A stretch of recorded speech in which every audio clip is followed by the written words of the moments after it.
अस्सलामुअलैकुम, मैं हूं फैयाज़ और आप देख रहे हैं आइए ग्रामर सीखें उर्दू ज़ुबान में।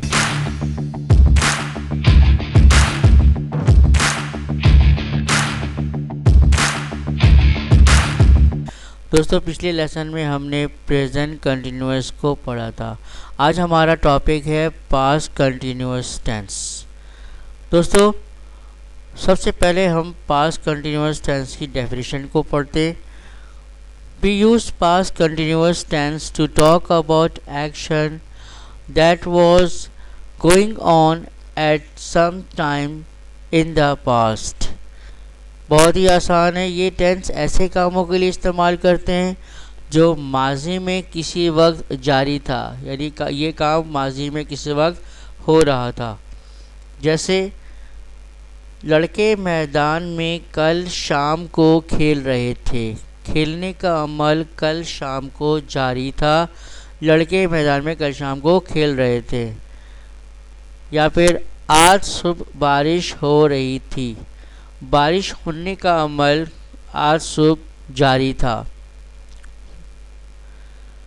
It is often used with simple past tense. ये टेंस अमूमन सिंपल पास्ट टेंस के साथ भी इस्तेमाल करते हैं। Past continuous refers to a longer action and simple past tense refers to a shorter action that interrupted past continuous tense। जैसे जब मैं नहा रहा था तो एक फ़कीर ने घंटी बजाई। जैसा कि मैं चहलकदमी कर रहा था तो मैंने एक एक्सीडेंट देखा। आप देख रहे हैं कि इसमें पास्ट कंटिन्यूअस टेंस जो है वो लॉन्गर एक्शन को शो कर रहा है, जबकि फ़कीर का घंटी बजाना जो है वो एक शॉर्टर एक्शन है जो कि इंटरप्ट कर रहा है लॉन्गर एक्शन को। इस तरह जैसा कि मैं चहलकदमी कर रहा था, चहलकदमी करने का अमल लॉन्गर एक्शन है और एक्सीडेंट देखा ये शॉर्टर एक्शन है। अब हम बात करते हैं इसके फॉर्मेशन, इसकी पहचान क्या है। उर्दू जुमलों में इसकी पहचान ये है कि फ़ेल के बाद रहा था, रही थी, रहे थे वगैरह होता है। जैसे अगर लफ्ज़ है खेलना तो खेल रहा था, खेल रही थी, खेल रहे थे। अगर लफ्ज़ है पढ़ना यानी फ़ेल अगर है पढ़ना तो पढ़ना से पढ़ रहा था, पढ़ रही थी, पढ़ रहे थे। और अगर लफ्ज़ हो दौड़ना यानी वर्ब हो दौड़ना तो दौड़ना से दौड़ रहा था, दौड़ रही थी, दौड़ रहे थे। जुमलों में इसको हम इस तरह देखते हैं कि लड़के मैदान में दौड़ रहे थे। मैं अपने कज़न का इंतज़ार कर रहा था। वो कपड़े धो रही थी। आपने देखा इसमें रहा था, रही थी, रहे थे वगैरह इस्तेमाल करते हैं। अब हम बात करते हैं इसके फॉर्मेशन की, यानी बनाने का कायदा। बहुत ही आसान है इसका बनाने का कायदा। सबसे पहले हम सब्जेक्ट लिखते हैं, उसके बाद वॉज वर्ब और फिर वर्ब की आईएनजी फॉर्म और फिर object. Was verb as a helping verb का इस्तेमाल करते हैं और वर्ब की आईएनजी फॉर्म को हम दूसरे अल्फाज में फोर्थ फॉर्म भी कहते हैं। दोस्तों, इसका जब हम नेगेटिव बनाते हैं तो फॉर्मेशन में हम वॉज वर्ब के बाद नॉट का इजाफा कर देते हैं, यानी सब्जेक्ट वॉज वर्ब, उसके बाद नॉट का इजाफा करते हैं, फिर वर्ब लिखते हैं आईएनजी फॉर्म और फिर ऑब्जेक्ट। और जब हम इसका इंट्रोगेटिव बनाते हैं तो इसी हेल्पिंग वर्ब वाज या वर्ब को हम पहले ले आते हैं और फिर सब्जेक्ट लिखते हैं और वर्ब की आईएनजी फॉर्म, ऑब्जेक्ट और आखिर में क्वेश्चन मार्क। अब हम बात करते हैं आपसे कि वाज और वर्ब को हम किसके साथ इस्तेमाल करते हैं, किन प्रोनाउन या नाउन के साथ हम इस्तेमाल करते हैं। आई के साथ हमेशा वाज का इस्तेमाल किया जाता है, यानी I was. He, she, it के साथ भी हम वॉज का इस्तेमाल करते हैं। He was, she was, it was. या फिर singular noun boy, child, man, these are the singular noun. इनके साथ भी हम वॉज इस्तेमाल करते हैं, जैसे boy was, a child was, a man was. जबकि वी यू दे के साथ हम वर का इस्तेमाल करते हैं, यानी वी वर, यू वर, दे वर। और या फिर plural noun boys, children, man. Boys were, children were, man were. दोस्तों आपके सामने एक फॉर्म ऑफ वर्ब्स हैं, फॉर्म ऑफ वर्ब का एक चार्ट है। इसमें आप देख रहे हैं कि सबसे पहले प्रेजेंट फॉर्म है जिसे फर्स्ट फॉर्म कहते हैं, फिर past form, second form, past participle form, third form और प्रेजेंट पार्टिसिपल फॉर्म यानी फोर्थ फॉर्म।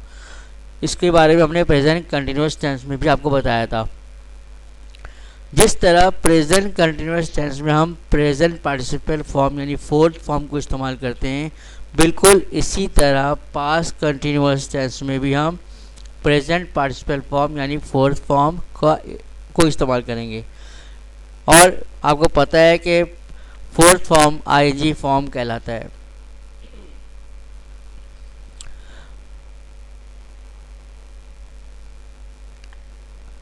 अब बात करते हैं एक एक करके अफर्मेटिव सेंटेंस को हम किस तरह बनाएंगे और इसको हम एग्जाम्पल्स के तौर पर भी देखेंगे। आपको पता है कि सबसे पहले सब्जेक्ट है, फिर वाज वर और फिर वर्ब की आईएनजी फॉर्म ऑब्जेक्ट यानी फोर्थ फॉर्म। इसके examples, I was waiting for my cousin yesterday evening. I was waiting for my cousin yesterday evening. देखिए सब्जेक्ट आई और आई के साथ हम हेल्पिंग वर्ब वॉज का इस्तेमाल करते हैं, आई वॉज। और फिर वर्ब आईएनजी फॉर्म में, असल वर्ब है वेट यानी इंतज़ार करना, तो इसमें हमने आईएनजी लगा दिया, आई वॉज वेटिंग। और आगे ऑब्जेक्ट कह लें for my cousin yesterday evening, यानी मैं कल शाम अपने कज़न का इंतज़ार कर रहा था। दूसरा सेंटेंस देखें, the horse was eating grass, यानी सब्जेक्ट हमारे पास द हॉर्स है, फिर उसके बाद हम हेल्पिंग वर्ब वॉज लगाते हैं, वर्ब वॉज के बाद वर्ब आईएनजी फॉर्म यानी ईटिंग, ईट का ING form eating. The horse was eating object grass, यानी घोड़ा घास खा रहा था।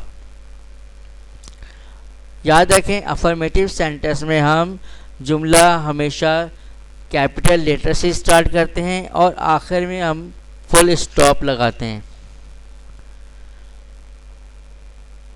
अब देखें इन नेगेटिव सेंटेंस, बहुत ही आसान है दोस्तों। सब्जेक्ट के बाद इसी तरीके से वाज वर लगाते हैं, बस इसके बाद हम सिर्फ नॉट का इजाफा कर देते हैं और वर्ब आईएनजी फॉर्म यानी फोर्थ फॉर्म ऑब्जेक्ट। आइए एग्जाम्पल देखते हैं।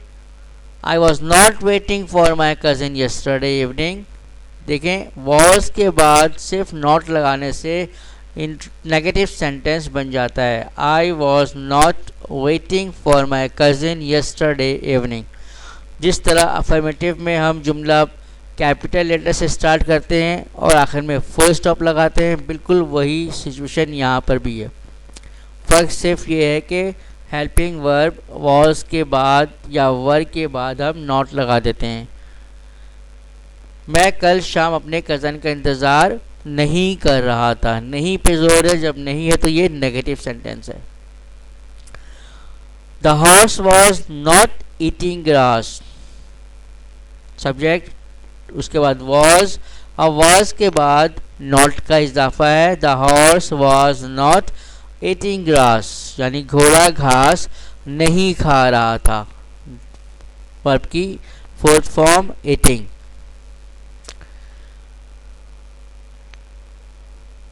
इंट्रोगेटिव सेंटेंस देखते हैं दोस्तों।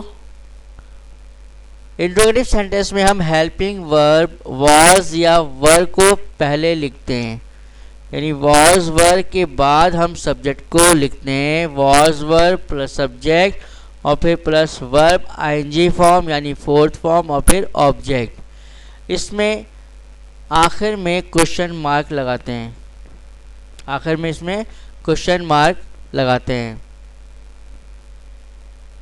Examples, was I waiting for my cousin yesterday evening. देखें, उस अफर्मेटिव में था आई वॉज वेटिंग, यहाँ पर है वॉज आई वेटिंग, यानी उस वॉज को हमने जुमले के शुरू में ले लिया है। Was I waiting for my cousin yesterday evening, और आखिर में क्वेश्चन मार्क, यानी क्या कल शाम में अपने कज़न का इंतज़ार कर रहा था। जब हेल्पिंग वर्ब शुरू में आता है तो आप क्या को शुरू में रखते हैं कि क्या कल शाम में अपने कज़न का इंतज़ार कर रहा था। आप इस तरह के सवालाती जवाब यस और नो में देते हैं। Was the horse eating grass, सबसे पहले हेल्पिंग वर्ब वॉज, फिर वर्ब सब्जेक्ट द हॉर्स, और फिर वर्ब की आईएनजी फॉर्म और ऑब्जेक्ट, और फिर ग्रास, और फिर question mark. Was the horse eating grass, क्या घोड़ा घास खा रहा था, क्वेश्चन मार्क। यहाँ पे भी आप जुमले को क्या से शुरू करते हैं, क्या घोड़ा घास खा रहा था। दोस्तों, जैसा कि आपको मालूम है, इंट्रोगेटिव हम दो तरीके से बनाते हैं। एक तो हेल्पिंग वर्ब को पहले लिखकर, और दूसरा WH वर्ड से। WH वर्ड का क्वेश्चन हम डिटेल में आंसर देते हैं, जबकि वॉज हेल्पिंग वर्ब को अगर हम पहले लिखते हैं तो हम उसमें सिर्फ यस या नो का जवाब देते हैं। जैसे अगर कहा जाए was the horse eating grass, क्या घोड़ा घास खा रहा था, आप कह सकते हैं यस, हाँ खा रहा था, नो घोड़ा नहीं खा रहा था। लेकिन जब WH वर्ड से जुमला आप शुरू करते हैं, WH वर्ड का सवाल होता है, तो उसमें आपको डिटेल से जवाब देना पड़ता है। आइए देखते हैं WH वर्ड वाले क्वेश्चन। ये भी इंट्रोगेटिव सेंटेंस कहलाते हैं। फॉर्मेशन वही है, वॉज वर्ड को हम पहले लिखते हैं सब्जेक्ट से, बस इसमें वॉज वर्ड से पहले WH वर्ड लिख देते हैं। वॉज वर्ड से पहले WH वर्ड लिख देते हैं, यानी WH plus was word subject और वर्ब आईएनजी फॉर्म, फिर ऑब्जेक्ट यानी क्वेश्चन मार्क। दोस्तों, इसके एग्जाम्पल्स को हम देखते हैं।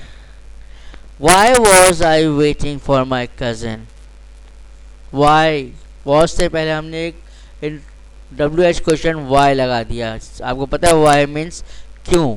Why was I waiting for my cousin? मैं अपने कज़न का इंतज़ार क्यों कर रहा था। ओके, मैं अपने कज़न का इंतज़ार क्यों कर रहा था। Where was the horse eating grass? Was से पहले WH वर्ड वेयर का इजाफा किया गया है। WH वर्ड है वेयर, वेयर मीन्स कहाँ। Where was the horse eating grass, घोड़ा घास कहाँ खा रहा था। तो उम्मीद है दोस्तों पास कंटिन्यूस टेंस समझ चुके होंगे। दोस्तों, अगर आपको मेरी वीडियो पसंद आए और आप हर वीडियो को घर बैठे हासिल करना चाहते हैं तो सब्सक्राइब के लाल बटन को ज़रूर क्लिक करें और लाइक और शेयर करना बिल्कुल ना भूलें, ताकि दूसरे भी इससे मुस्तफ़ीद हो सकें। शुक्रिया, अल्लाह हाफिज़।